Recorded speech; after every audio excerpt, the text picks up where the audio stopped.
Welcome to Aadya TV. నేను మీ journalist Arun. ఈరోజు రాష్ట్ర ప్రభుత్వం కాంగ్రెస్ పార్టీ ఏర్పడి దాదాపుగా 400 రోజులు గడుస్తున్నప్పటికీ ఇక్కడ కాంగ్రెస్ పార్టీ ఇచ్చిన హామీలను నెరవేర్చిందా లేదా అనే అంశాలపైన అడిగి తెలుసుకునే ప్రయత్నం చేద్దాం. మనతో పాటు బీఆర్ఎస్ నేత మూర్తి ఉన్నారు. చెప్పండి అన్న, ఏంటి కాంగ్రెస్ పరిపాలన ఎట్లా అనిపిస్తుంది ఈ 1 ఇయర్ పాలనలో? ఈ 1 ఇయర్ పాలన చూస్తే కాంగ్రెస్ది 6 గ్యారెంటీలను పక్కన పెట్టి ఈ యొక్క టీఆర్ఎస్ పార్టీ పైనే కార్యకర్తలపైన దౌర్జన్యాలు కొనసాగిస్తున్నారు. నిన్న మనం నల్గొండలో చూసుకుంటే పార్టీ కార్యాలయాన్ని ఎన్యూసీ అయిన ప్రెసిడెంట్ వచ్చి అతి కిరాకంగా అవన్నీ పలగొట్టి కేసీఆర్ గారు బొమ్మ తీసేసి పడేసి మొత్తం దౌర్జన్యాన్ని దిగుతున్నారు.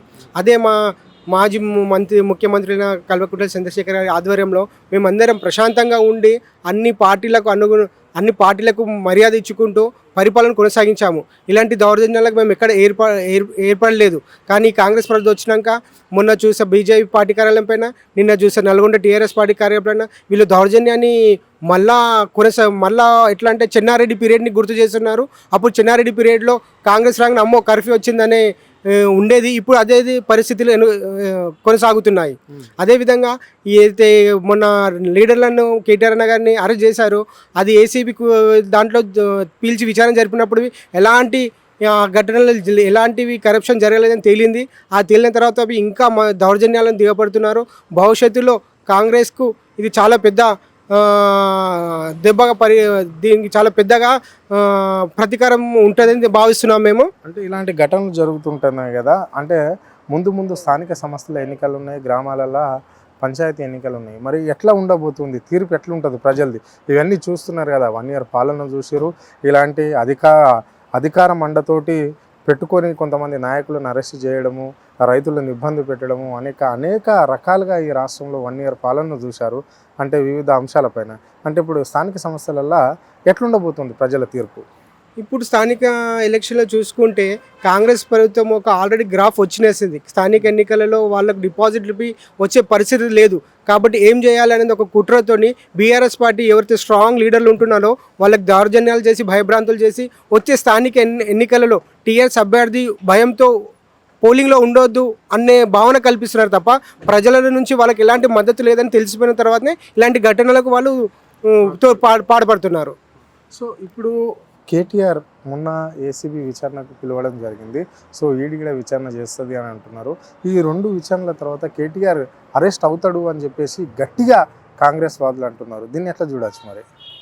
కేటీఆర్ అన్న గారికి మొత్తం ఏదైతే చేశారో ఏసీపీ గారు కానీ రేపు ఈడీ రైడ్ చేసిన తర్వాత ఏమి లేకుండా కఠిన ముత్యంలాగా బయటపడతారు. ఏదో బీఆర్ఎస్ పార్టీ మళ్ళా పునర్జనం ఎత్తుకున్నది అది స్పష్టంగా అన్ని పార్టీలకు తెలిసింది. కాబట్టి అక్కడ బీజేపీ, ఇక్కడ కాంగ్రెస్ ఇద్దరు కలిసి కేటీఆర్ అన్న మీద చాలా ప్రెజర్ వేసి లోపలికి వేయాలనుకుంటున్నారు. కానీ ఎన్ని కుతంత్రాలు చేసినా కేటీఆర్ అనే రాబోయే తరానికి కాబోయే సీఎం అనేది అది తెల్లమైపోయినది. రేపు ఈడీ రేట్ జరిగినా తీసుకపోతే విచారణని లోపడేయడమే తప్ప అది పై నిర్ధారణ కాదు, ప్లస్ అది జడ్జిమెంట్ రాదు. ఏదంటే భయభ్రాంతులు పెట్టి వీళ్ళిద్దరు 2 పార్టీలు ఇచ్చిన హామీలను కేటీఆర్ అన్న ప్రతి ఒక్కదాన్ని లేవనెత్తి ప్రజలకు తెలియజేస్తున్న ప్రజలలో గమనించి కాంగ్రెస్ని దఫనాజామని అనుకుంటున్నారు. అది తేలింది. కాబట్టి కేటీఆర్ మీద ఎక్కువ ప్రెజర్ వేసి అటు సెంట్రల్ కానీ స్టేట్ కలిసి కేటీఆర్ను అరెస్ట్ చేసి దౌర్జన్యంగా లోపడేయాలనుకుంటున్నారు. అది గిట్ట జరిగితే తెలంగాణ రాష్ట్రంలో మాత్రం రాజకీయం అతి వేడి జరిగిపోతుందని తేటతెల్లం జరుగుతుంది. అంటే ఇప్పుడు కాంగ్రెస్ పార్టీ ఇచ్చిన ఎన్నికల మేనిఫెస్టోలో పెట్టిన 6 గ్యారెంటీలు అమలైనట్లన్నా మరి రాష్ట్రంలో 6 గంటలు చూసుకుంటే అదొక్కటి బస్సు జరుగుతున్నది. కానీ అందులో ప్రతి ఒక్క బస్సులో జరుగుతున్నది దొంగతనాలు జరుగుతున్నాయి. లేడీస్ ఎక్కువ అవుతున్నాయి, దొంగతనాలు అలానే జరుగుతున్నాయి. ఎక్కేటప్పుడు అందరు ఎక్కుతున్నారు, దిగేటప్పుడు ఎవరొకడు దొంగతనాలు అయిపోయి డిపోలలో కంప్లైంట్ ఇస్తున్నారు, ఆ వస్తువు పోయిందని ఈ వస్తువు అవుతున్నారు. అంతే తప్ప వేరే లేదు. అయితే కళ్యాణ లక్ష్మి జరిగిందో ఇంతవరకు ఎవరికి తుల బంగారం రాలేదు, కళ్యాణ లక్ష్మి రాలేదు. ఏదైతే తెలంగాణ ప్రభుత్వంలో ఇచ్చినదో వాటిని ఇచ్చుకుంటూ వస్తున్నారు తప్ప కొత్త ఇచ్చిన దాఖలాలు ఎక్కడా లేదు. ఇంకా మరి ఈ రాష్ట్ర 1 ఇయర్ పాలన ఎట్లా చూడవచ్చు మరి? అంటే బీఆర్ఎస్ ప్రభుత్వం కంటే కాంగ్రెస్ ప్రభుత్వం మెరుగ్గా పాలన చేసింది.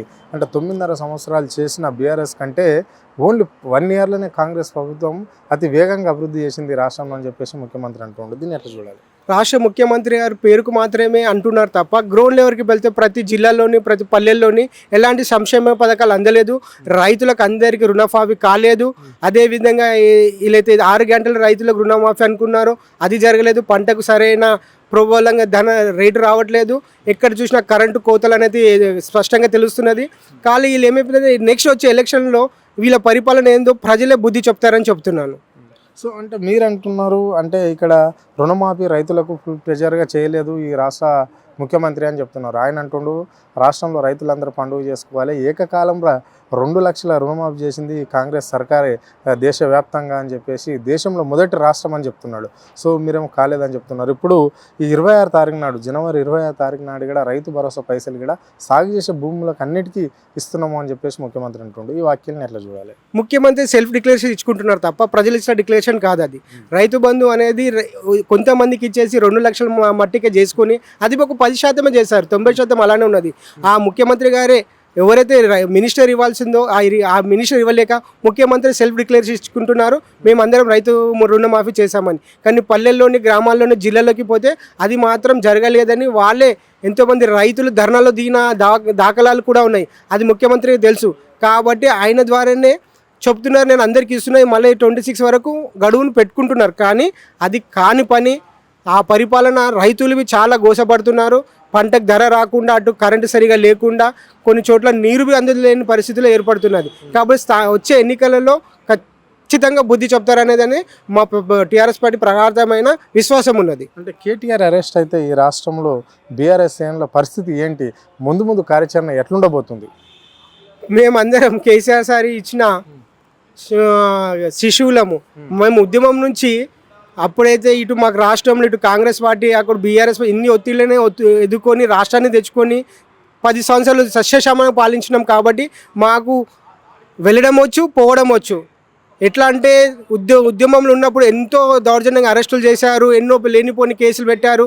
అవన్నిటి ఎదుర్కొని ఉద్యమాన్ని చేయించుకొని సొంత రాష్ట్రం తెచ్చుకున్న వాళ్ళము. ఈ చిన్న కేసులకు కిసిగా బెదిరించి మేము వణికే జాతి కాదు, వచ్చే కేటారానికి అరెస్ట్ అవుతే జరిగే పరిణామాలు చాలా తీవ్రంగా ఉంటాయి. ఇది పరిస్థితి. రాష్ట్రంలో కేటీఆర్ అరెస్ట్ అయితే మాత్రం బీఆర్ఎస్ కార్యకర్తలు ఊరుకునేది లేదు, కాంగ్రెస్ వాళ్ళని ఎక్కడికెక్కడనే కట్టడి చేస్తామని చెప్పేసి మారుతి చెప్పడం అనేది జరిగింది.